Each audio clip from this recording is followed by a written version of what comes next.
எங்கள் ஸ்கூல் வழியாக தான் நேஷ்னல் கேர்ள்ஸ் ஹை ஸ்கூல் பொண்ணுங்கள்லாம் போகும். ரெட்டை ஜடை போட்டு பூ வச்சுட்டு போகணும். பார்த்திபன் மட்டும் என்ன பண்ணுவாருன்னா, போய் ரிப்பனை இழுத்து விட்ருவேன். பின்னாடி போய் ஸ்கூலில் நானும் அவரும் படிக்கிற காலகட்டத்தில் வரைக்கும் அவருக்கு சினிமா ஆசை இருக்குதுன்றதே எனக்கு தெரியாது. நான் எங்கே அவரை மீட் பண்ணேன் அப்படின்னா, நான் ட்ரை பண்ணுறேன்றது தெரியும் அவருக்கு. பட் அவன் ஸ்கூல் பீரியட்லேயே வந்து எக்ஸ்ட்ராடனரி பிரெயின். எங்கள் வாத்தியாருக்கு ஹிஸ்ட்ரி ஜாகிரஃபி மாஸ்டர் எனக்கு அவருக்கு பர்த்டே. நாம் எனக்கு தெரிஞ்ச அப்போ என்ன ஒரு சின்ன ஹாட் பாக்ஸு, அப்புறம் இல்லைன்னா ஒரு பொக்கே, இதை கொண்டு போய் அவர்கிட்ட கொடுத்து ஹாப்பி பர்த்டே சார் அப்படின்னு சொல்லுவேன். ஆனால் ஸ்கூல் பீரியடில் நான் பெரிய அராத்தன். நான் அதாவது அப்படி ஒரு மோசமான கேரக்டர். நான் என்னை பார்த்தாலே பசங்கள்லாம் ஓடுவானுங்க பயந்துக்கிட்டு. என்ன சார் பண்ணுவீங்க? பயம் அடிச்சிடுவேன் எல்லாரையும் போட்டு. ஆமாம், என் பிஎஸ்சி சைக்கிள் ஒன்று வாங்கி கொடுத்தாங்க. அதில் பார்த்தீங்கன்னா இந்த கர்ச்சீப்பை வந்து இப்படி கட்டி இப்படி தொங்க விட்டு பின்னாடி வந்து கிரவுண்டு இருக்குது. அங்கே தான் ஸ்கூல் சைக்கிளை நிறுத்திட்டு கிளாஸுக்கு போகணும்.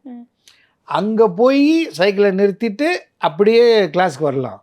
ஆனால் நான் என்ன பண்ணுன்னு கேட்டிங்கன்னா, பிஎஸ்சி சைக்கிள் எடுத்து நேராக ஸ்கூல் உள்ளவே வருவேன். வந்து என் கிளாஸ் ரூமை க்ராஸ் பண்ணி கொண்டு போய் அங்கே பார்க் பண்ணிவிட்டு அப்படியே நேராக வருவேன். ஸோ இப்படியெல்லாம் நிறைய அராத்து வேலையெல்லாம் பண்ணிகிட்டு இருந்தேன்.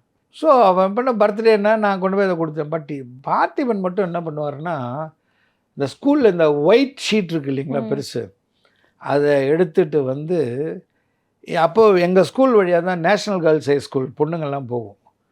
அந்த வழியாக அதுங்கெல்லாம் போய்ட்டு இருக்கும்போது நான் எல்லாம் என்ன பண்ணுவேன்னா, போயிட்டு கிண்டல் பண்ணும்போது யாராவது பேசினா, அவன் பாரு அவன் எப்படி பார்க்குறான் பாரு அப்படி இப்படின்னா, அவங்க வந்து ரெட்டை ஜடை தான் போடணும். அந்த ஸ்கூல் கேர்ள்ஸ் எல்லாம் ரெட்டை ஜடை போட்டு பூ வச்சுட்டு போகணும்.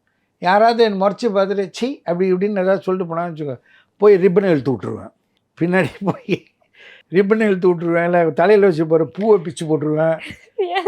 அப்படின்னு ஸ்கூல் படிக்கிற காலம் அப்போ என்னம்மா வயசு நமக்கு, எல்லாம் பண்ணுவேன். பட் பார்த்திபன் என்ன பண்ண, சில பொம்பளை பிள்ளைங்கள்லாம் பாவம் என்ன பண்ணுவாங்கன்னா, அந்த ரிப்பன் எல்லாம் தூக்கி போட்டு போயிடும். எல்லாம் போய் நான் டீச்சர்கிட்ட சொல்கிறேன், இல்லை எங்கள் அப்பா அம்மாட்ட சொல்கிறேன் அப்படின்ட்டு எல்லாம் போயிடும். இவர் என்ன பண்ணுவோம், அந்த மாதிரி ஒரு ரிப்பனு, அந்த மாதிரி இந்த வளையல், உடஞ்ச வளையல் எல்லாத்தையும் எடுத்து அதை வந்து ஒரு ட்ராயிங் பண்ணுவாப்புல.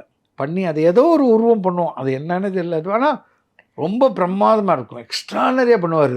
எல்லாத்தையும் பண்ணிக்கன்னே ஆசிரியருக்கு பிறந்தநாள் வாழ்த்துக்கள்னு எழுதி அதை அழகாக ரோல் பண்ணி எடுத்துகிட்டு போய், இப்போ நான் வந்து ஒரு 50 ரூபாய்க்கோ 75 ரூபாய்க்கோ பொக்கே வாங்கி கொடுத்தா அது குப்பை தொட்டிக்கு போயிடும். அவர் குப்பை தொட்டியில் இருக்கிறதெல்லாம் பொறுக்கி கொண்டாந்து விட்டா அவர் வீட்டில் ஹாலில் இருக்கும், அவ்வளோ பெருசு. அப்போவே அந்த மாதிரி ஒரு சிந்தனை எல்லாம் பார்த்திபனுக்கு உண்டு.